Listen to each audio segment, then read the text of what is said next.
چراغ مصطفی اور شرار بولہبی۔ اس حقیقت سے ہر ذی شعور واقف ہے کہ حق اور باطل، صدق اور کذب، ایمان اور کفر کا آپس میں کبھی اتحاد نہیں ہوا، بلکہ یہ دو علیحدہ علیحدہ افکار پر مشتمل طبقات کائنات کے روز ازل سے موجود رہے، اور دونوں کی فکر آپس میں متصادم ہی رہی۔ یہ تصادم کبھی نظریاتی سطح پر نظر آیا اور کبھی عملی سطح پر۔ بہر طور یہ سلسلہ ہر دور میں موجود رہا اور قیامت تک یوں ہی چلتا رہے گا۔ اب ہم میں سے ہر فرد، ہر قوم کو یہ غور کرنا ہے کہ وہ ان دو گروہوں میں سے کس کا حصہ ہے۔ اس کا مزاج، اس کی سوچ، اس کی فکر، اس کا عمل، اس کی حمایت، اس کی تگ و دو کس سمت جھکی ہوئی ہے۔ یہ وہ فکر ہے جو ہمیں قرآن مجید کی تعلیمات میں بڑی وضاحت کے ساتھ ملتی ہے۔ دنیا کی تاریخ کو اگر بنظر غائر مطالعہ کریں تو ہر سطح پر، چاہے وہ مذہبی ہو یا سیاسی، ان دو گروہوں میں تقسیم نظر آئے گی۔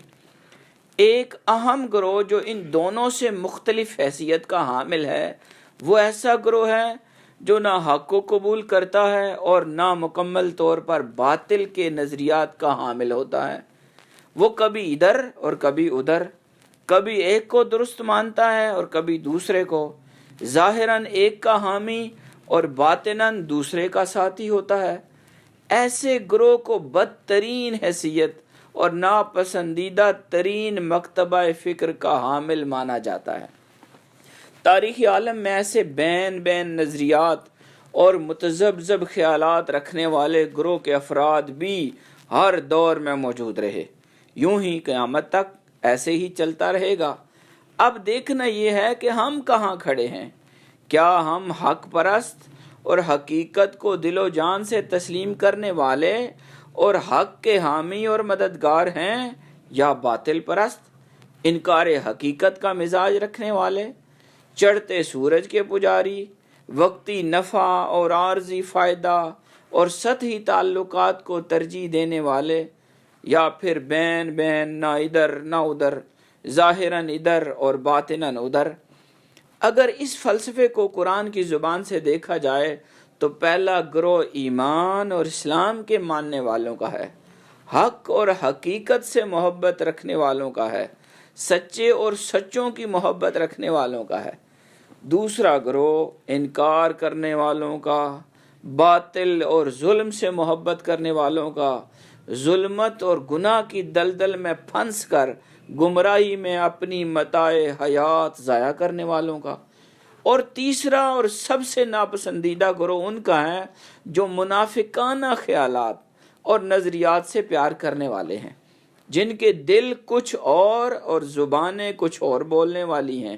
وہ حق کو حق کہنے کی جرت سے عاری اور باطل کو باطل سمجھنے سے دور، بس عارضی اور وقتی فوائد پر نظر رکھ کر متاع زیست کو تباہ کر دینے والے ہیں۔ ہم اس فکر کو اگر مذہبی، سیاسی اور روحانی زندگی پر منطبق کر کے دیکھیں تو پھر دور افق پر روشنی کی کرن ہمیں ضرور راہ حق کی طرف بلاتی نظر آئے گی کہ باطل اور کفر بھی تباہ کن ہے اور منافقت بھی، بس حق ہی حق ہے۔ اس لیے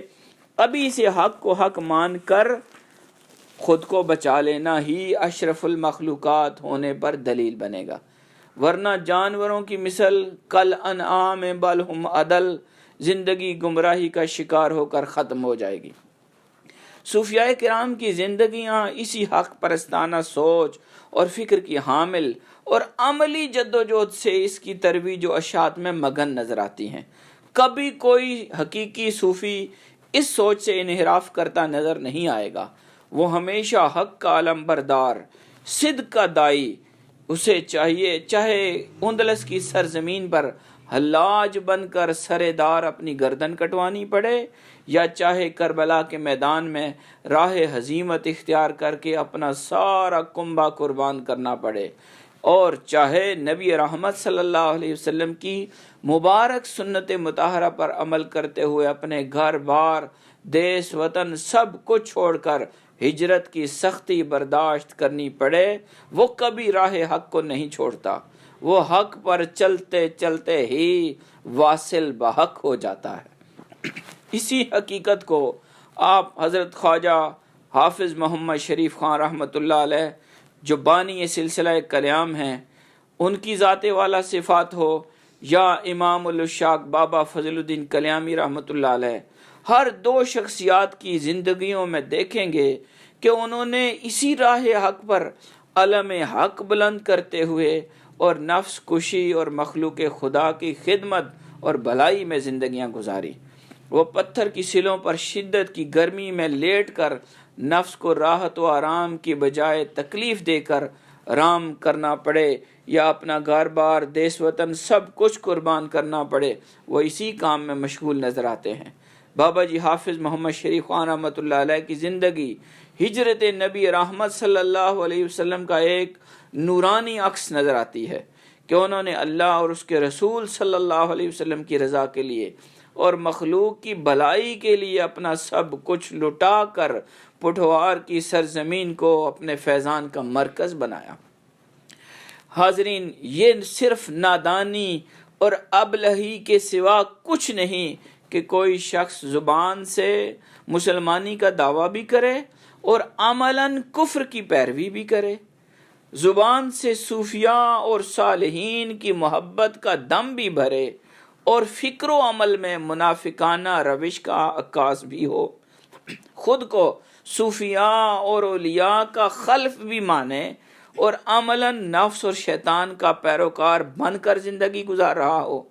یہ یقیناً اسی تیسرے گروہ کا طرز و انداز ہے جو نہ حق کہلوا سکا اور نہ مکمل طور پر باطل کا پیرو بن سکا۔ ہم خدا خواہی و ہم دنیائے دوں، این خیال استو محال استو جنوں۔